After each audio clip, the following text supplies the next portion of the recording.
It is October 7th, 2019, 6:43 p.m. This is episode 642. And today I am taking on the Trump kids. Bunch of hypocritical trust fund babies. Here's the thing. If you are yelling for an investigation into the Bidens, but you're not yelling for an investigation into the Trump kids, why? Why? I mean, is it okay if a Republican does it? Is that your official stance? I mean, are the Trumps royalty now? They're not supposed to be questioned or touched? But there is some good news today. A court said that Donald Trump has to turn over 8 years of his taxes, so, haha, good. Be interesting to see where that goes. That still doesn't mean that we get to see them. But yeah, these Trump kids. Yeah, they're a bunch of hypocrites. And so is Donald Trump. I mean, how can you yell for an investigation into what the Bidens did? And sure, it looks improper. I think there is an appearance of conflict. Undoubtedly, an appearance. But how can you say that and you never bring up the Trump kids? How? And then other people say, well, I'll bet you're going to deflect by bringing up the Trump kids. Blah, blah, blah, blah, blah. It's not deflection. It's not a deflection. It's a really damn good question. It's asking you to be consistent. You know, if one is good enough to be investigated, why isn't the other? You know, and in fact, one of them is breaking the law. You know, are there's very big signs that they are breaking the law. You know, when Jared Kushner's family is being bailed out and Donald Trump is violating emoluments, Ivanka's working in the White House and she has all these patents going through, well, not patents, but trademarks. She doesn't invent anything. Being approved in China, who doesn't really approve anybody's trademarks. They're very selfish about that. I mean, there's some really, really, really damn good questions about all this stuff. No.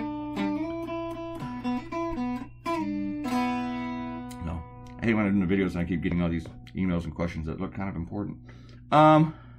Let's do some shout outs. Maybe Ariel can understand what I say, you know. She couldn't understand me in the last one, but then again, that was 3 a.m. That's going to be my excuse. I can't use that excuse all the time. And I was trying not to be too loud. Maybe I shouldn't have worried about it, though, because other people in the house are still up talking on the phone. Ariel says, I think we need to discuss in this issue is the fact that Trump used the office of the POTUS to further his personal agenda. His re-election is a personal matter. He can't keep mixing the two. Is a huge part of the issue. Yes, thank you, Ariel. That is totally true. Rollo Cavalier, hey, first time here? Here's your shout out, Rollo. And thank you. He writes, what a piece of shit that was. A 6-year-old raised on meth. Her whole life can draw better than this dumb fuck. Oh, I take it back. My thank you. Trolling.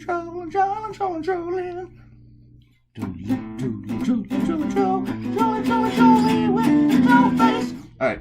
Robert Cortino said, this song comes to mind each time I think of this. It's a link that I haven't clicked. But maybe the one I just played will get stuck in your head. Robert Cortino also likes Boris Johnson's wacky hair. Says it's hysterical. In the last cartoon. That's what I did, right? Yeah. The CNN cartoon. And Robert Cortino also writes, what about Harry Truman? With our current president, the buck never stops at his desk. Surely that would be an appropriate cartoon. Dude, that cartoon's been done like 35,000 times. I'm the only cartoonist in the country who has not drawn a buck stops here cartoon with Donald Trump. I don't think I have. Maybe I did. That's why I don't take ideas from people. Because they don't see everything. They don't know that something's already been done half the time. I got one the other day and the guy was kind of upset that I did not use his idea. I did not use my idea. It's brilliant. Oh. And Amanda says, okay, feed me Saturday. I'll feed you Saturday, baby. It's going to be a busy day, but I'm sure at the end of it, we are both going to be hungry. Actually, you may not, because you're cooking for 1,000 people or something like that at the charity thing, because you're a good person. And TJ came in and went, that's his comment. No, not really. I'm sure that he's totally over the whole Biden thing and he's tired of deflecting. And what he says, the Steele dossier. Oh my God. Nope, there's a Biden comment in there. He says the Steele dossier was filled with foreign sourced info. And complains of media, mentions of the media, did anyone say it's illegal to gather foreign intel on political enemies? You don't understand the law, TJ. You can't have contributions from foreign sources. You can hire a foreigner to work for you Do you understand that? They hired him to work for them. He was hired from another party too. He was like a third party. Oh my God! Why do I have to explain all the simple stuff to you people? And it's so hard to make you understand. It was not a foreign government that the Democrats were asking for help from. Oh God! All right, leave a comment and I'll give you a shout out, and even you trolls, and click the red button. All right, we'll have fun Tuesday. Goodbye.